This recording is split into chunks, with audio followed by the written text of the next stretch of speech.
Hello. I hope you're doing well today. This has been a beautiful week, and I hope that it's been beautiful for you. It's been beautiful for me. And we're going to talk about time blocking without any ado. But I wanted to tell you about this lawyer. His name was Oscar. We're going to just use that name. And so, what Oscar was doing, he was a partner at a firm. And what he would do is he would get up in the morning and he would check his email, from his phone, his device, as soon as he got up, on the bed. Sometimes he admitted that he would even wake up in the middle of the night and check his device. And so he wanted to make sure he was on top of his emails.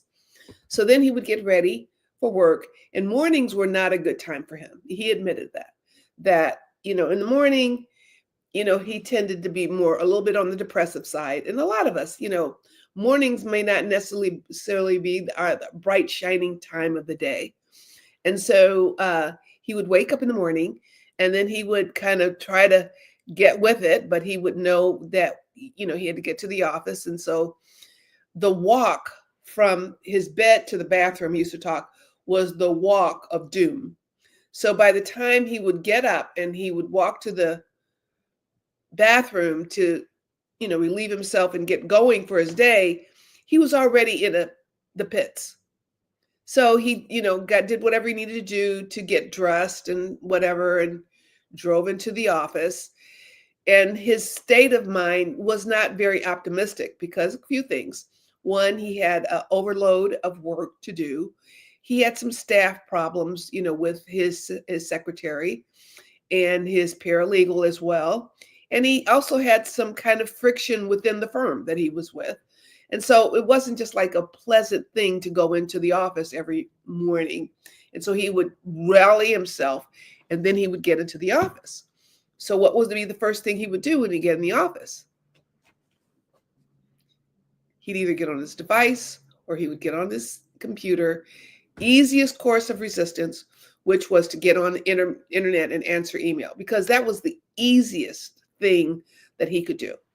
And then, then calls started coming in, and then, he remembered this and, that, and he didn't really have his day organized. He was just kind of reacting to the day. And, by 2 or 3 o'clock, he would look up and he really didn't feel like he had accomplished the things that he had wanted to accomplish.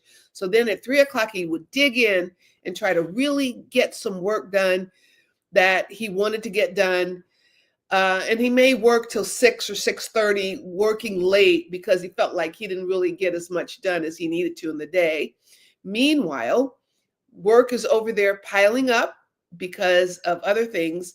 And because he doesn't have a real clear idea of things, he's kind of not organized on his deadlines.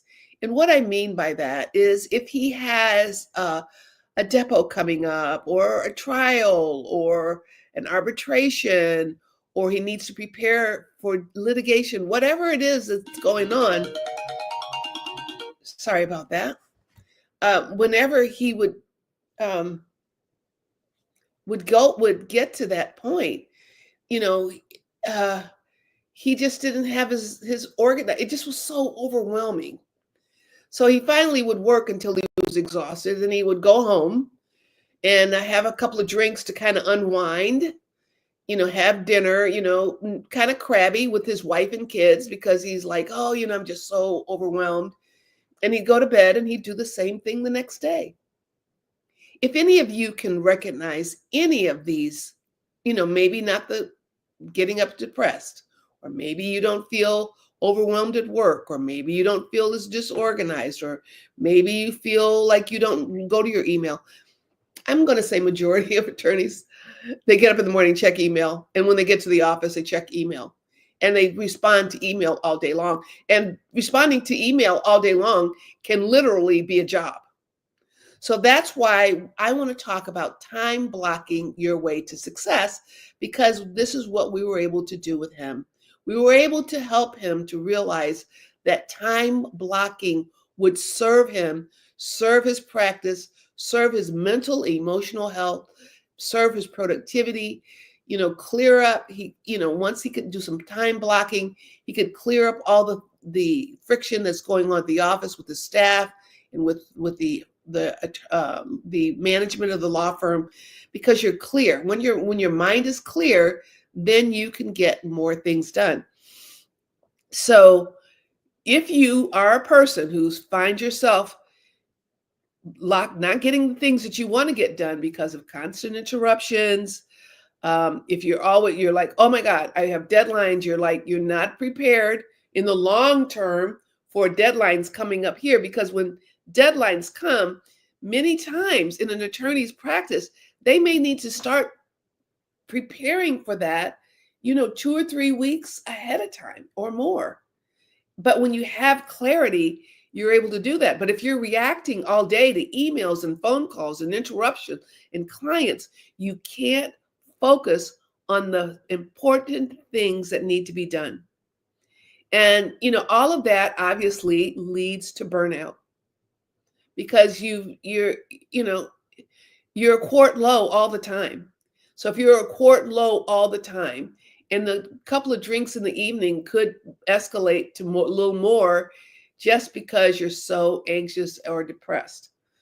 So, we really have a protocol that can help you to time block. So when you time block, what happens is you automatically increase your productivity, because you're in charge of when you get your heavy lifting done. In a law practice, there is heavy lifting that has to be done. And the heavy lifting needs to be addressed first. The heavy lifting needs to be addressed before the email, before the interruptions, before the phone calls. Heavy lifting exists. If you don't do your heavy lifting, guess what happens? It's over there in the corner shouting at you that it needs to get done. And you're like, a lot of times, just like, I don't want to deal with it. I know I got to do it. And then you wait till the last minute. You procrastinate on many things because it's so overwhelming. Because how in the heck am I going to address this heavy lifting when I have my whole day is spent putting out fires and answering calls and sending emails and answering emails? So you will reduce your stress and your burnout and all the other and anxiety if you do your heavy lifting first. When you do your heavy lifting first, you improve your time management, and you're able to feel like you have some control in your day. The worst thing to do is to come into the office every day and feel like you're out of control of your day. You have no control of your day, but what does have control of your day is your emails or other electronic communication. That has priority over your job. But, in some cases, some of my clients are able to, with client communication and so forth, bill on that. But it's not sufficient to to take care of the billable hour commitment. So now you're at the end of the month and you're like, oh my God, are these all the hours I have? So, you want time management is a must. And it's something that can't be put on the back burner, because you have to answer emails and phone calls and talk to clients. When the billable hours come, you can't go to firm management to say, well, I really, I meant to do all those things that are piled up on my desk or in the corner, or I meant to not miss that deadline, or find myself, at the last minute working, till 2 a.m. or 4 a.m. in the morning. I've known cases of that, because I didn't get to it because I was so busy answering the phone and emails and putting out fires all day. Your day, if you're going to be an effective attorney, it can't be about putting out fires all day. It cannot be. So when your day is not dedicated to putting out fires all the time, then you make better decisions. It does enhance your decision making. So you want to be able to have logical, strategic decisions each and every day.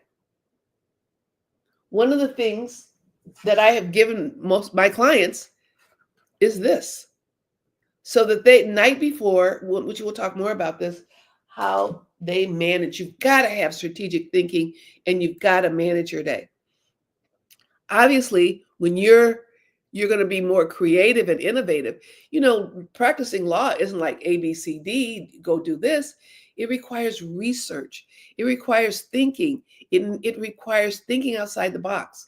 I remember one of my clients in Chicago was just so elated because there was an unusual challenge with this particular client, and she remembered an old case that pertained to this.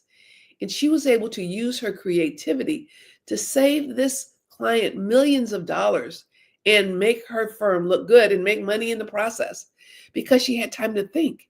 If you're putting out fires all day, you don't have time to think. So you're not creative and innovative. And then when it's time, like, okay, I'm here and I got to do this brief or I've got to do whatever, you're running on E. Your brain is locked up, or you're wooden, or you're not. It's not flowing. Why? Because you're kind of burned out. You're stressed out. You're anxious, and whether you're doing all that work that's in the corner or not, that's piling up, that needs to be done, it's there, and you know what? It bears on you. It's like you're having a backpack on your shoulders. Like wherever you go, even though you go to the water cooler, or you go to have lunch, or you go to meet with someone, or you go home, you have this big, heavy backpack of all the work that needs to be done that you can't get to. So, of course, that's going to block your creativity and it's going to affect your client service. Because if you have a practice, and there are a lot of attorneys who have this practice, which is a squeaky wheel gets the oil. So you're reacting to what their needs are, putting someone else that maybe is not as important in front of something that's important because you're trying to put out fires. Your job as an attorney is not to put out fires. Your job as an attorney is not to answer emails. Your jobs as a client, as an attorney, is not to be at the beck and call of everyone else except for your practice. Your practice needs to go here as a top priority, and then everything else will flow. You'll get everything done. You'll get all your emails, you get all your phone calls, but you're not at the effect of your practice. You are in charge of your practice. So let's just talk about time blocking, because time blocking is going to reduce your stress in a major, major, major way.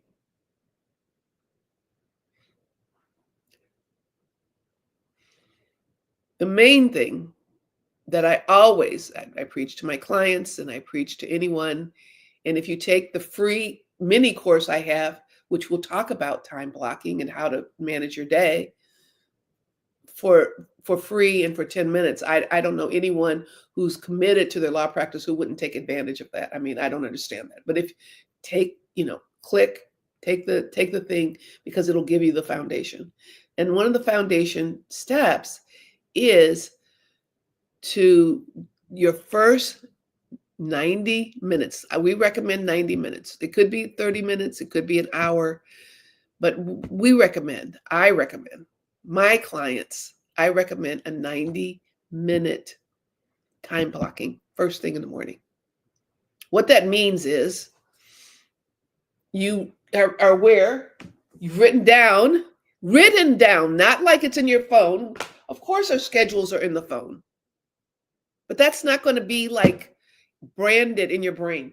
When you sit down 10 to 15 minutes before you leave the office and write down by time blocking what your day is going to look like, you are in charge of your day. And we recommend the first thing you do when you get into the office, you know what your day is going to look like, you know what you're going to do. Is it going to be perfect? No.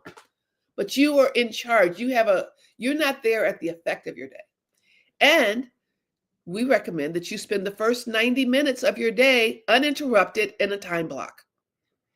When you start your day in a 90-minute time block, first thing, if you need to get into the office early, do it. Do whatever you need to do to have your first 90 minutes and know what you're going to do. Don't like, I'm going to have a time block and, well, what should I do? Should I do this or should I do this? No, you have what you're going to do. You have it listed here.